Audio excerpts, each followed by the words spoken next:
Salut tout le monde et bienvenue dans The Deep Dive. Aujourd'hui, on se penche sur Decathlon. Oh oui! Vous savez, on les connaît pour leurs prix incroyables et puis tout le choix qu'ils ont. Hein? Mais comment ils font pour avoir des prix aussi bas? Est-ce qu'il y a un côté un peu plus sombre? Ah oui, c'est la question qu'on se pose tous.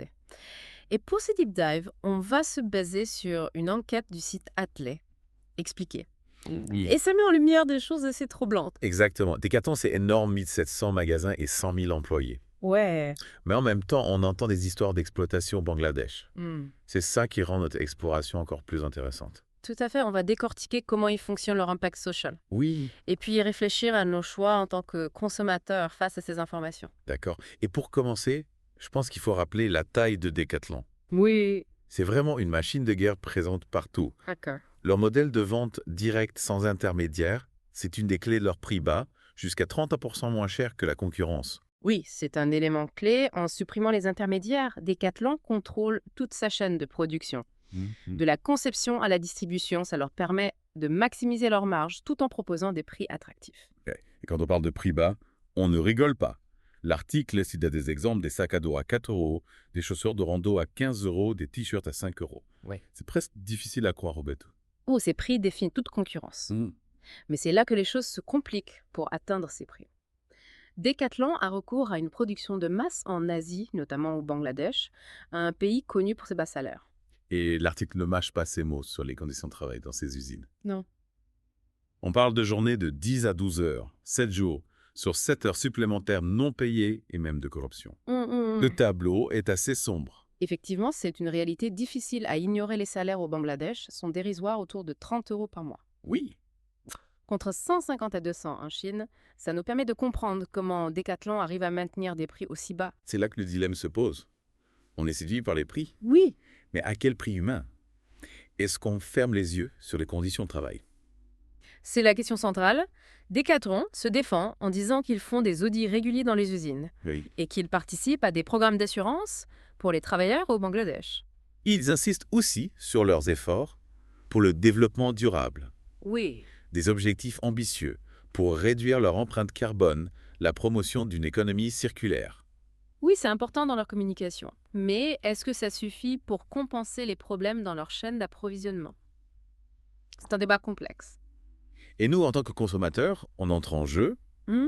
on aime les petits prix, Oui. mais est-ce qu'on est prêt à payer un peu plus pour des produits fabriqués de façon éthique? Oui. Est-ce que la responsabilité sociale doit passer avant notre budget même?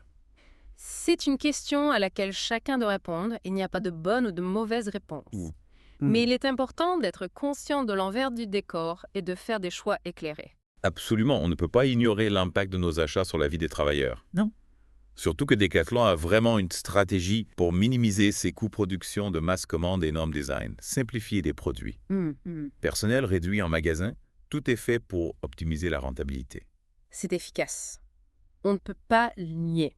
Il faut aussi mentionner leur investissement dans la recherche et le développement. Yes. Ils déposent des dizaines de brevets chaque année et lancent des milliers de nouveaux produits, toujours pour réduire les coûts de production. C'est fascinant comment ils arrivent à concilier innovation et prix bas. Oui. Mais encore une fois, l'éthique se pose. Est-ce que l'innovation peut justifier des pratiques contestables? C'est un débat qui va au-delà de Decathlon. Oui. On retrouve ça dans beaucoup de secteurs. L'industrie textile, par exemple. Comment trouver un équilibre entre performance économique et responsabilité sociale? C'est la grande question de notre époque. Oui. On veut tous des produits de qualité à prix abordable, Hmm. mais pas au prix d'exploitation des travailleurs. Exactement. Et c'est là que notre rôle de consommateur prend tout son sens. On a le pouvoir de faire évoluer les choses Oui, en faisant des choix conscients, en privilégiant les entreprises qui s'engagent pour une production éthique. tout à fait, on ne peut pas changer le monde du jour au lendemain, Ouais. mais chaque geste compte. Et en étant informé, comme on essaye de le faire aujourd'hui, on peut faire ses choix en conscience. Avant de passer à la suite, je voudrais revenir sur un point important, le témoignage d'un ancien ouvrier d'une usine Decathlon au Bangladesh. Oui. Il a voulu rester anonyme, mais son récit est poignant. C'est un témoignage précieux qui nous permet de comprendre la réalité. Il décrit des conditions de travail très dures, des journées interminables pour un salaire de misère, la pression, la fatigue, le manque de respect des droits. C'est bouleversant d'entendre ça. On réalise à quel point notre confort peut reposer sur l'exploitation d'autres personnes. On va s'attarder sur ce témoignage après une courte pause. Restez avec nous. De retour sur des deep dives, juste avant la pause, on parlait du témoignage de cet ouvrier d'une usine Decathlon au Bangladesh. Oui. Ce qu'il décrit est vraiment interpellant. Vous savez, il parle de journées interminables de pression de la part des supérieurs, un salaire qui suffit à peine à survivre. Difficile de ne pas se sentir mal à l'aise face à ça. Oui, ça nous montre la face cachée de la production de masse. Et puis, ça nous rappelle que nos choix de consommation ont un impact sur la vie des gens à l'autre bout du monde. Et ça pose encore plus de questions quand on sait que Decathlon met en avant ses engagements pour le développement durable et l'éthique. Oui. Ils ont même une équipe dédiée à ces questions. Absolument, ils communiquent beaucoup sur leurs efforts pour l'environnement et les conditions de travail. Oui. Mais est-ce que ça suffit? Est-ce qu'on peut vraiment contrebalancer ce genre de témoignage? C'est ça le débat. D'un côté, on voit qu'ils font des efforts.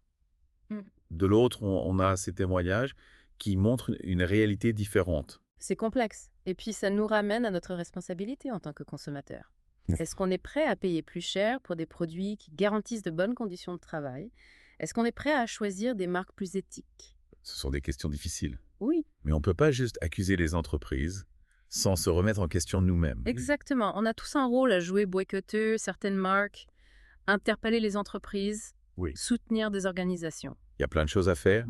Et même si on a l'impression qu'on ne change rien tout seul, c'est en agissant tous ensemble que les choses peuvent évoluer. C'est ça, en étant informé, en étant conscient, on peut commencer à changer les choses et c'est ce qu'on essaie de faire avec ce deep dive.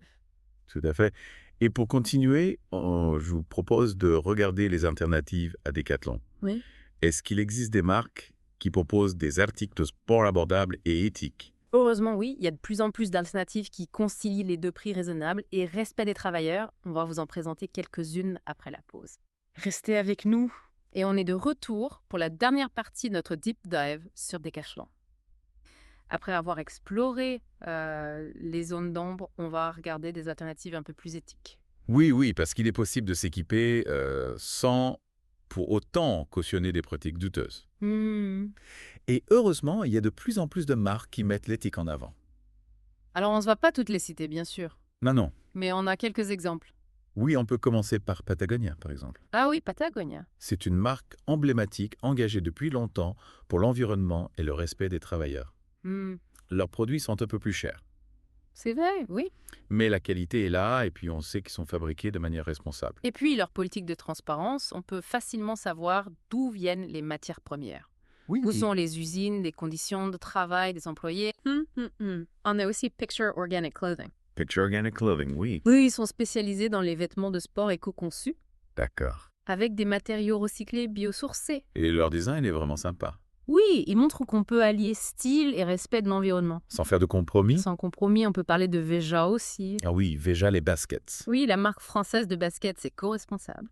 Coton de bio, caoutchouc sauvage d'Amazonie, usine certifiée pour les conditions de travail. Et leurs baskets sont super stylées, on en voit partout. Ouais, ça signe que les consommateurs sont de plus en plus sensibles à ces questions. Oui, c'est clair. Ces marques, ce n'est qu'un début, il y a plein d'autres initiatives intéressantes. Oui, l'important, c'est de se renseigner, de comparer et de faire des choix en accord avec nos valeurs. On peut aussi penser aux petits créateurs, aux marques locales achetées d'occasion. Oui, tout à fait. Il y a plein de solutions pour consommer mieux. Alors voilà, on espère que ce deep dive vous a permis de mieux comprendre l'industrie du sport. Et puis peut-être d'avoir envie d'explorer ces alternatives plus éthiques. N'oubliez pas, chaque achat est un vote. Oui. En choisissant des marques responsables, on contribue à un modèle plus juste. Tout à fait. On vous remercie de nous avoir suivis et on se retrouve bientôt pour un nouveau deep dive.